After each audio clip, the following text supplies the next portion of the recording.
You know how they say history repeats itself? Well, when it comes to financial scams, it's kind of spooky how true that is. Today, we're going to look at the timeless playbook for promising people a quick fortune. And you'll see that the core strategy has barely changed at all.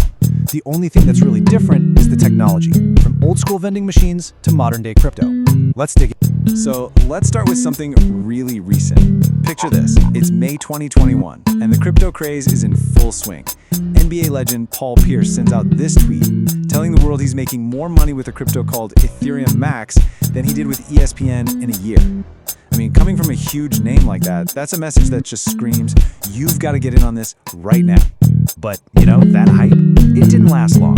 Fast forward just a little over a year, and the entire narrative flips on its head. Now you've got another celebrity promoter, Antonio Brown, calling one of the project's founders the biggest scam. So, what on earth happened in between?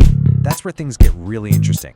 All right, let's dive into the now part of our story, the whole Ethereum Max situation.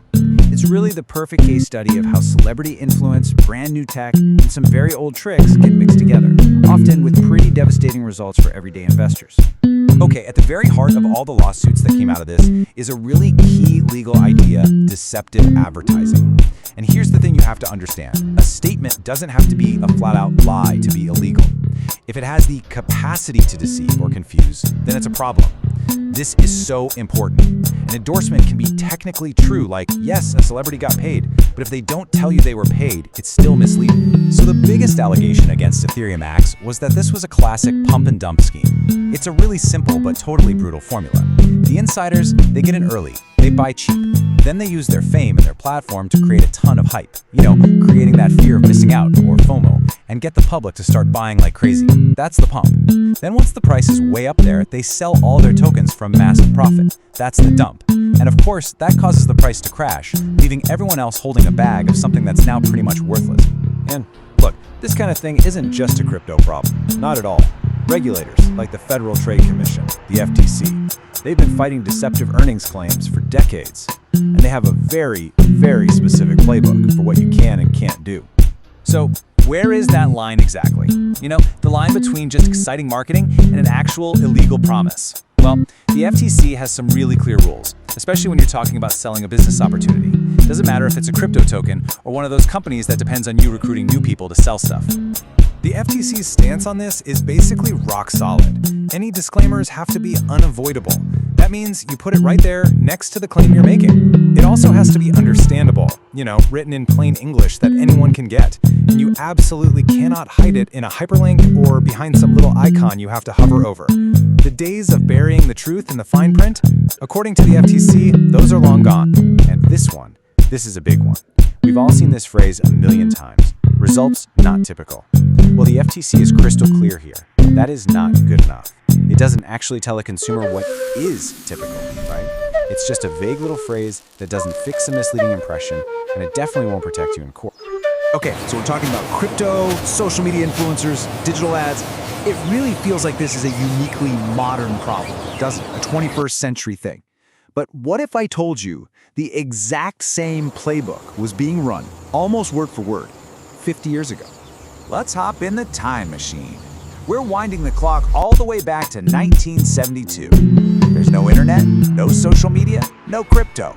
But you know what there still is? People who are eager to make some money, and promoters who are ready to sell them the dream. Welcome to the then part of our story. Just take a look at this. On the left, you've got the modern crypto scheme we've been talking about, and on the right, that's a page from the US Congressional Record, dated 1972. It's a government document detailing a bunch of consumer complaints, and buried deep inside is a story that sounds, eerily familiar. Listen to that quote. "Take the front money and disappear." Sound familiar?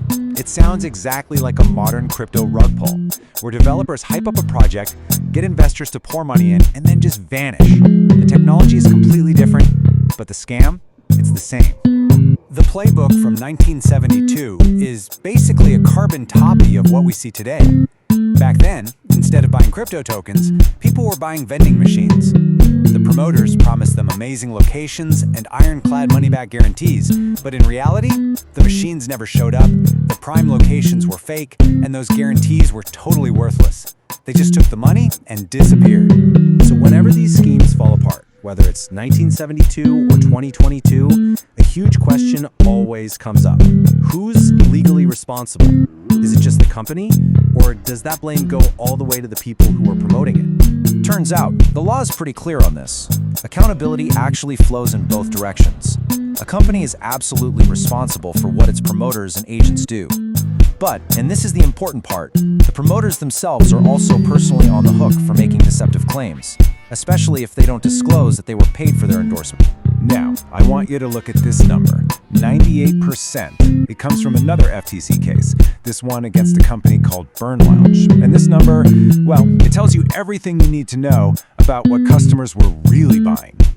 So Burn Lounge sold music and merchandise, but the real product, according to the FTC, was the chance to make money by recruiting other people into the system, a classic pyramid scheme structure. And here's the smoking gun. When a court forced them to sell the merchandise separately from the business opportunity, sales just cratered. They fell by 98%. It proved that almost nobody wanted the actual product. They were buying the dream of getting rich. Just like with speculative crypto or those phantom vending machine routes. Okay, so we've seen this playbook in action. We've seen it with crypto today, and we've seen it with vending machines 50 years ago. The big question now is, how can you protect yourself? How do you spot these red flags before it's too late? Here are the key questions you should always be asking yourself. First, is the main point to recruit other people, more so than selling a real product? That's a huge red flag. Are the promises about making money really vague? You know, if they just say you'll get wealthy if you work hard, ask for specifics. Are celebrities involved? Do a little digging to see if it's a paid ad, because that's very different from a genuine endorsement. And finally, always trust your gut. If you feel like you're being pressured to act fast, or if you don't really understand how it all works, the smartest thing you can do is just walk away. When you step back and look at all this, it becomes pretty clear. The tools of deception, they're always evolving, right?